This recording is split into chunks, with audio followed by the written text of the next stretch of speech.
Merci de suivre l'information sur le transporteur-tv.net. Tout de suite, le sommaire de cette édition. Métro d'Abidjan, les travaux de libération des emprises entrent dans leur phase active, selon le Premier ministre ivoirien Patrick Achi. Que pensent les Ivoiriens de l'avènement du métro dans la capitale abidjanaise? Les réactions à suivre dans ce journal.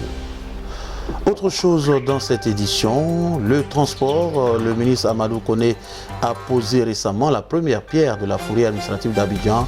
On en parle dans ce journal. Enfin, sécurité routière. Le ministre des Transports, Amadou Koné, a procédé le samedi 14 août 2021 à Korogo à l'installation des comités locaux de sécurité routière et de manière éclatée dans les villes de Bouaké, Abangourou et Daloa.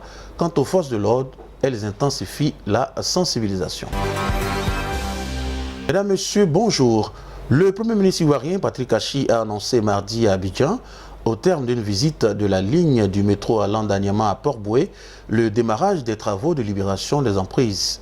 Le chef du gouvernement a insisté pour que cette opération se fasse de la manière la plus humaine possible et d'ajouter qu'au-delà de la construction de la ligne du métro, le projet comportera également un volet aménagement urbain. Il consistera à créer des marchés, des supermarchés, des logements sociaux, des logements à loyer modéré qui permettront d'avoir une activité humaine tout le long du tracé. Patrick Achi a réitéré l'importance que revêt le métro d'Abidjan pour le gouvernement. Ce sera un des projets phares au nombre de réalisations du président Alassane Ouattara, a-t-il indiqué.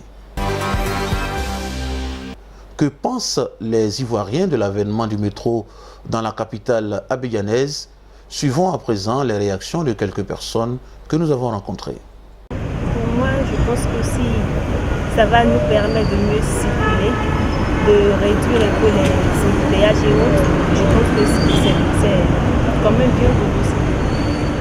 Je pense que le métro à Abidjan c'est très important, étant donné que nous sommes dans une ville qui est très sous-chargée en termes de fluidité routière. Et donc aujourd'hui, il est important que des solutions soient trouvées à cette question de la fluidité routière. Et donc un projet comme le métro, je pense, peut contribuer de façon significative à la résolution de ce problème. Ça fait partie du développement d'un pays, ça c'est déjà un premier point. Il ne faudrait pas que ça vienne boycotter aussi les travaux des autres. C'est ça le problème. Le métro fait son travail, le métro. Nous aussi qui sommes dans les transports, c'est débrouiller les Wara, les taxis et autres là. Il ne faudrait pas que ça nous empêche. L'essentiel. Si ça vient pour interrompre tout cela là, sincèrement, c'est mon avis personnel. Ce ne sera pas joli. Que chacun se débrouille dans son coin. C'est comme ça bien ici, il y a des bus, il y a des taxis compteurs, il y a des taxis communaux, il y a des taxis intercommunaux, il y a des Wara. Il faut que chacun se débrouille dans son coin. Je pense vraiment que l'idée de mettre un métro en Côte d'Ivoire, c'est une manière de révolutionner l'Afrique. Pas seulement la Côte d'Ivoire, mais l'Afrique tout entière. C'est vraiment une bonne idée et j'encourage vraiment la venue du métro en Côte d'Ivoire. Autre chose à présent, le ministre des Transports, Amadou Koné, a posé vendredi 13 août 2021 au PK 22 sur l'autoroute du Nord la première pierre de la fourrière administrative d'Abidjan, une plateforme de transit pour les véhicules auteurs d'infractions et autres entraves à la fluidité routière. À travers cette initiative, l'État de Côte d'Ivoire veut apporter une solution durable à la problématique de la mobilité et de la sécurité routière en Côte d'Ivoire, plus précisément à Abidjan, a expliqué Amadou Koné. Selon le ministre Amadou Koné, l'ouvrage dénommé CGI Parc permettra de simplifier les procédures de gestion des véhicules en fourrière, d'alléger les tâches à accomplir pour l'ensemble des acteurs.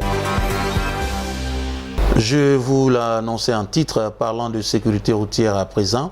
Le ministre des Transports, Amadou Koné, a procédé le samedi 14 août 2021 à Korogo à l'installation des comités locaux de sécurité routière dans cette localité et de manière éclatée dans les villes de Bouaké, Abangourou et Daloa.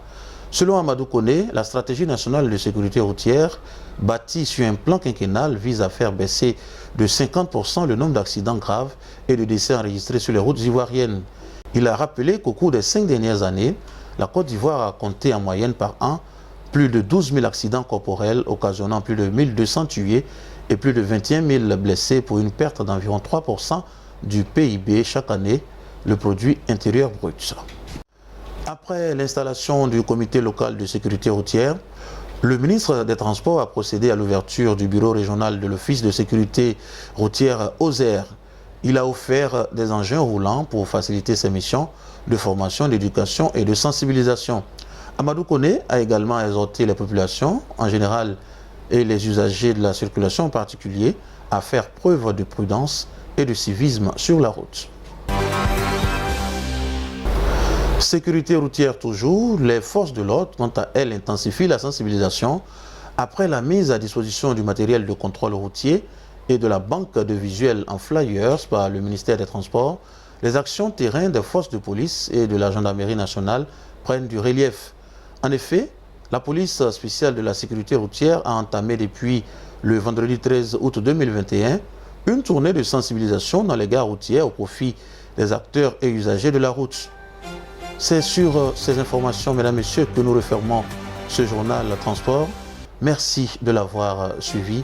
L'information continue tous les jours sur le transporteur TV.net.